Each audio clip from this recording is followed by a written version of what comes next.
కాళేశ్వరం వద్ద గోదావరి ప్రాణహిత కలిసిన తర్వాత ఆ నీరంతా కూడా మేడిగడ్డ వైపు ప్రవహిస్తూ ఉంటుంది. మేడిగడ్డ దగ్గర లక్ష్మీ బ్యారేజ్ని కట్టడం జరిగింది.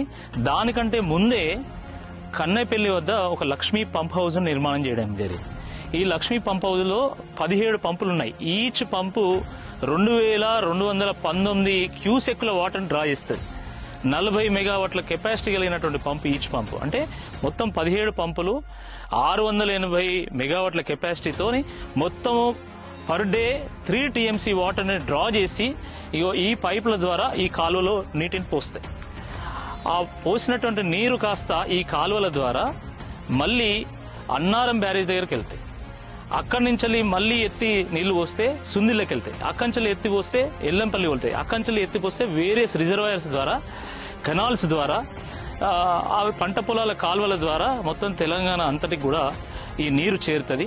అయితే దురదృష్టకరమైనటువంటి విషయం ఏంటంటే ఇక్కడ కేవలం 93 మీటర్ల ఎత్తులో వాటర్ ఉన్నప్పుడే అసలు మనం వాటర్ డ్రా చేసుకోగలుగుతాం.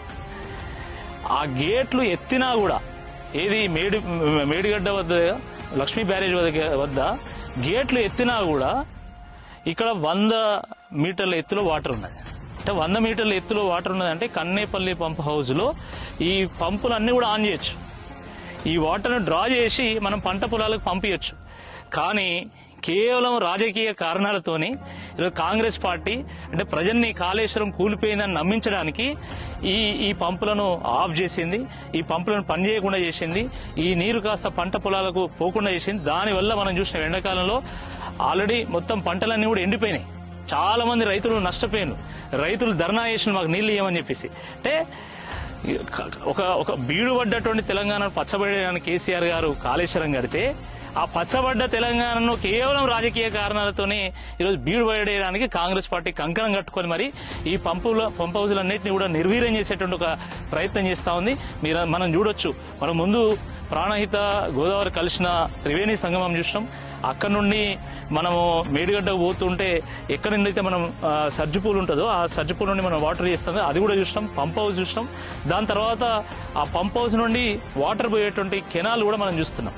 సో ఈ రకంగా కాంగ్రెస్ పార్టీ ఈరోజు మళ్ళీ రైతులకు కరువును తీసుకొచ్చి, కన్నీళ్లు తీసుకొచ్చి, కష్టాలు తీసుకొచ్చేటువంటి ప్రయత్నం చేసింది. కేసీఆర్ గారు ఎంత అద్భుతమైనటువంటి ప్రాజెక్ట్ నిర్మాణం చేసిందంటే ఎండాకాలం కూడా ఈ కన్నేపల్లి పంప్ హౌస్ నుంచి మనం వాటర్ డ్రా చేసుకోగలుగుతాం. పర్ డే 1 TMC ఈజీగా డ్రా చేయగలుగుతాం. ఈవెన్ ఫిబ్రవరిలో అంటే ఎండాకాలం ప్రారంభమైన తర్వాత కూడా మనం ఇక్కడ వాటర్ డ్రా చేసుకొని మనం అసలు తెలంగాణలో కరువు అనేది లేకుండా ఎండాకాలం కూడా చెరువులు మత్తలు పడే విధంగా పచ్చని పంట పొలాలను చూసే విధంగా మనం ఇదంతా కూడా చేయొచ్చు.